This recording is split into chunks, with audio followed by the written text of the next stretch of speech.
नमस्कार दोस्तों, मैं शिवशंकर कुमार सिंह आप सभी का स्वागत करता हूं अपने YouTube channel Shivshankar Singh study point में।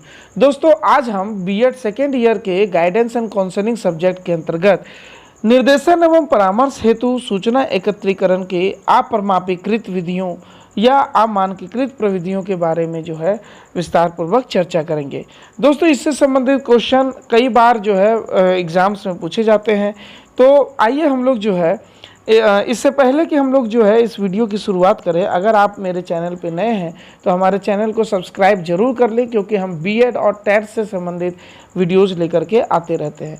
तो आइए शुरू करते हैं। सबसे पहले जो है वो ये समझ लेते हैं कि निर्देशन एवं परामर्श में सूचना एकत्रीकरण का क्या महत्व है। तो वास्तव में क्या होता है कि देखिए, निर्देशन एवं परामर्श के लिए सूचना एकत्रीकरण का काफ़ी महत्वपूर्ण स्थान होता है। इसलिए महत्वपूर्ण स्थान होता है क्योंकि हम इसके बिना उसके व्यक्तित्व का मूल्यांकन नहीं कर सकते हैं, और जब तक हम उसके व्यक्तित्व को नहीं जानेंगे तब तक हम उसके बारे में सही ढंग से निर्देशन या परामर्श नहीं दे सकते हैं।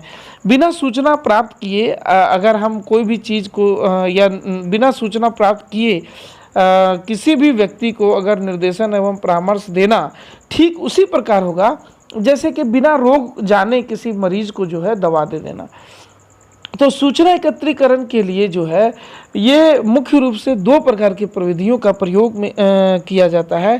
पहला है मानकीकृत या अपरमापीकृत विधि, और दूसरा है अमानकीकृत या अपरमापीकृत विधि।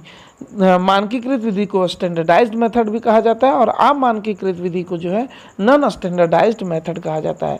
देखिए, मानकीकृत विधियों में क्या होता है कि मुख्य रूप से वैज्ञानिक तकनीकों का प्रयोग ज़्यादा किया जाता है। उसके जो परिणाम प्राप्त होते हैं वो ज़्यादा विश्वसनीय और वैध होते हैं। ठीक है। और अमानकीकृत विधियों में क्या होता है, ये ऐसे विधियां होती है जिसके जो परिणाम है, अमानकीकृत या अपरमापीकृत विधियां जो होती हैं उसके परिणाम पूर्णतः विश्वसनीय नहीं होते हैं, रिलायबल नहीं होते हैं, वैलिड नहीं माने जाते हैं, क्योंकि इसमें जो है वो विशेष प्रकार के नियमों या वैज्ञानिक परीक्षणों या निर्देशों या मूल्यांकन प्रविधियों का जो है वो बहुत ज़्यादा प्रयोग नहीं किया जाता है। और इसमें जो व्यक्ति के बारे में सूचनाएं एकत्रीकृत की जाती हैं वो बहुत हद तक जो है ऑब्जर्वर जो होता है, जो अवलोकन करता होता है या जांच करता होता है, उसके दृष्टिकोण पर भी निर्भर करता है। तो ये जो है इसमें बहुत सारी ये एक तरह से गलतियां होने की भी संभावना होती है, पक्षपात होने की भी संभावना होती है। इसीलिए लेकिन फिर भी इनको जो है वो मानकीकृत विधियों से ज़्यादा व्यवहारिक माना जाता है। तो आइए हम लोग जो है देखते हैं जो सूचना निर्देशन और परामर्श हेतु सूचना प्राप्त करने की अपरमापीकृत विधियां कौन कौन सी हैं। तो सबसे पहली जो विधि है वो है आत्मकथा विधि, जिसको इंग्लिश में ऑटोबायोग्राफी भी कहा जाता है। तो यह जो है सूचना संग्रह करने की सबसे लोकप्रिय एवं जो है आत्मनिष्ठ विधि के रूप में जिसको माना जाता है, सब्जेक्टिव विधि है। और इसके अंतर्गत में क्या होता है कि विचार अभिव्यक्त करने पे कोई रोक टोक नहीं होता है, स्वतंत्रता होती है। लेखक जो है वो मुख्य रूप से अपने जीवन से संबंधित विचारों को स्मरण करके अपने इच्छा अनुसार उसमें लिखता है। जीवन से संबंधित जो भी घटनाएं घटित होती हैं उसको याद करके वो जो है उसके बारे में अपने बारे में लिखता है। और ये मुख्य रूप से जो है तीन प्रकार की होती हैं। पहला निर्देशित डायरेक्टिव, दूसरा अनिर्देशित नॉन डायरेक्टिव, और तीसरा मिश्रित आत्मकथा, जिसको जो है मिक्स्ड ऑटोबायोग्राफी भी कहा जाता है। तो निर्देशित में क्या होता है कि कुछ निर्देश दिए हुए होते हैं, उसमें कहने से ही पता चल रहा है कि निर्देशित में क्या होता है, कुछ निर्देश दिए होते हैं, कुछ विशेष परिस्थितियों के बारे में लिखने के लिए ही इसमें बोला जाता है।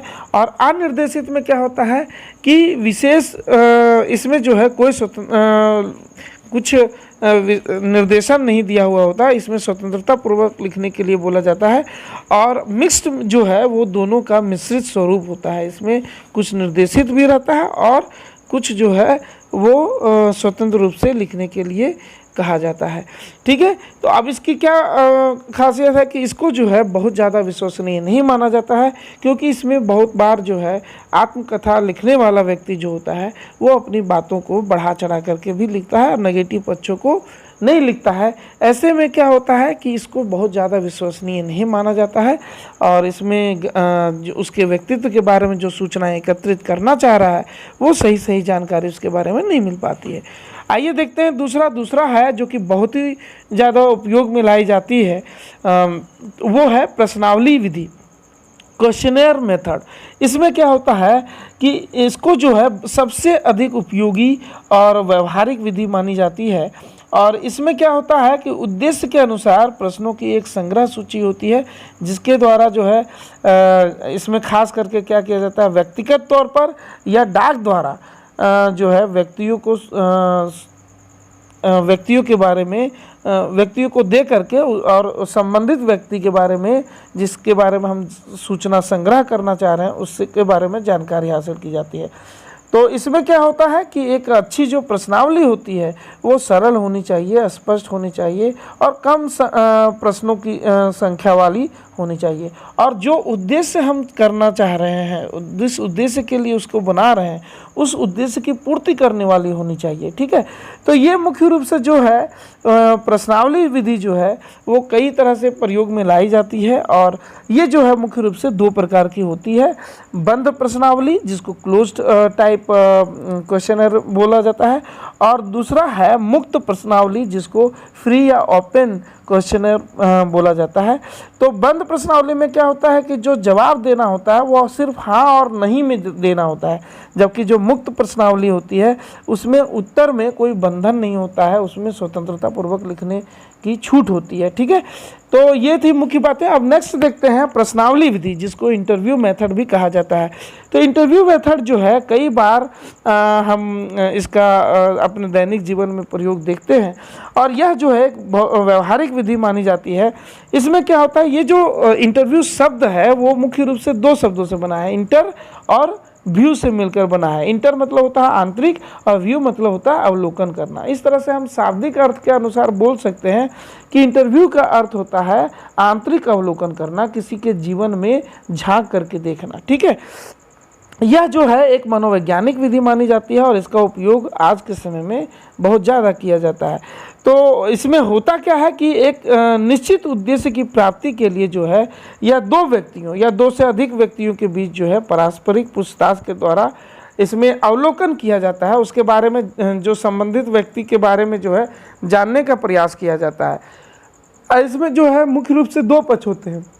एक तरफ जो है वो साक्षात्कार दाता होता है, इंटरव्यू जिसको बोलते हैं, और दूसरी तरफ जो है वो इंटरव्यूअर होते हैं, साक्षात्कार करता होते हैं, जो कि उसके बारे में जानकारियाँ जुटाते हैं, उसके व्यक्तित्व के बारे में, उसके नॉलेज के बारे में जो है जानकारियाँ जुटाते हैं।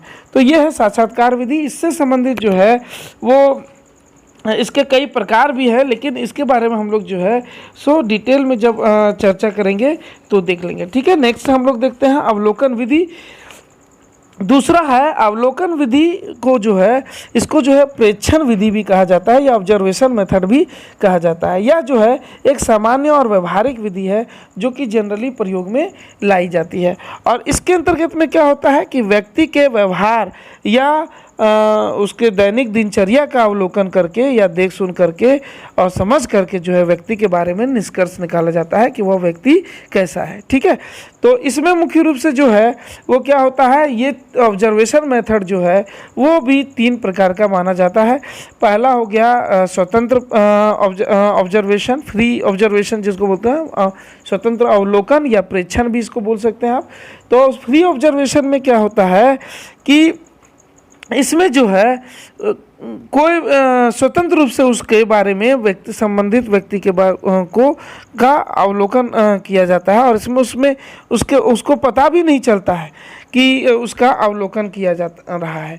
नियंत्रित अवलोकन, इसमें क्या होता है, कुछ निश्चित नियंत्रित परिस्थितियां होती है जिसमें उस व्यक्ति को रख करके उसके व्यक्तित्व से संबंधित जानकारियां जो है जुटाई जाती हैं।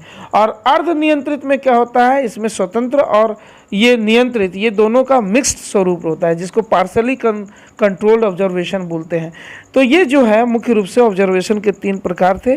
और नेक्स्ट हम लोग देखते हैं 5वां, जो कि है संचयी अभिलेख पत्र। संचयी अभिलेख पत्र जिसको कम्युलेटिव रिकॉर्ड कार्ड्स भी बोला जाता है।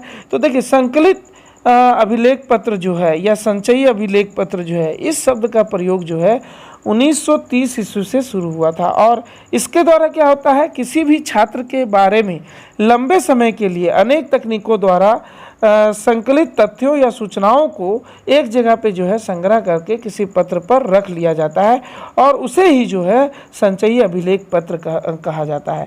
इसमें क्या होता है कि छात्र के जीवन से संबंधित सभी प्रकार की सूचनाएं, उसके शारीरिक शरीर से संबंधित फिजियोलॉजिकल जो स्ट्रक्चर है उससे संबंधित, या मानसिक, सामाजिक, चारित्रिक या भावात्मक जो गुण हैं उनसे संबंधित, गुणों से संबंधित जो है सूचनाओं का संकलन किया जाता है, जिसका प्रारंभ जो है प्राथमिक विद्यालय में जब वो बच्चा प्रवेश करता है उसी समय से शुरू हो जाता है। ठीक है, फिर नेक्स्ट हम लोग देखते हैं जो कि बहुत ही इंपॉर्टेंट है, अक्सर एग्जाम में पूछा जाता है, उपाख्यानक अभिलेख। तो इसको एनेक्डोटल रिकॉर्ड या वृत्तांत अभिलेख भी कहा जाता है। और यह जो है अवलोकन करने की ही एक शाखा मानी जाती है, जिसके द्वारा बालक के व्यक्तित्व का अध्ययन किया जाता है। और इसमें होता क्या है, उपाख्यानक अभिलेख जो है वो किसी छात्र के जीवन की महत्वपूर्ण घटना का रिपोर्ट या एक तरह से प्रतिवेदन होता है, जिससे छात्र के व्यक्तित्व या उसके व्यक्तित्व में जो परिवर्तन होते हैं समय समय पर, उसका पता लगाया जाता है।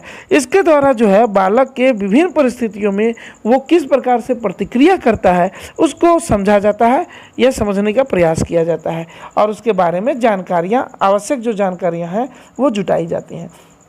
नेक्स्ट हम लोग देख लेते हैं, वो है व्यक्तिवृत्त अध्ययन, जिसको केस स्टडी मेथड भी कहा जाता है। इसके अंदर यह भी जो है एक अति उपयोगी विधि कही जाती है। इसके द्वारा क्या होता है, किसी व्यक्ति के जीवन से संबंधित संपूर्ण जानकारी को जो है हासिल की जा सकती है। और यह जो है किसी व्यक्ति का छोटा जरूर लेकिन उसका गहन अध्ययन करने में सहायता देता है। इस विधि में एक ऑब्जर्वर अपने सभी कौशलों और विधियों का प्रयोग इस प्रकार करता है ताकि वह व्यक्ति के बारे में सूचनाएं जो है वो क्रमबद्ध तरीके से एकत्रित कर सके। इस केस स्टडी विधि में जो है उन सभी सूचनाओं को प्राप्त करने पर जो है वो बल दिया जाता है जो व्यक्ति के संपूर्ण जीवन पर प्रकाश डालती है और जिनकी सहायता से व्यक्ति के समस्या के समाधान हेतु उचित निर्देशन एवं परामर्श दिया जा सकता है। तो अब आइए इससे संबंधित जो है वो कुछ महत्वपूर्ण ऑब्जेक्टिव टाइप क्वेश्चंस को देख लेते हैं। पहला क्वेश्चन है, प्रश्नावली विधि को किस नाम से जाना जाता है? ए सुकराती विधि, अरस्तु विधि, मोंटेसरी विधि या फ्रोवेल विधि? तो इसका सही उत्तर जो है वो हो जाएगा option number A, Sukrati Vidhi.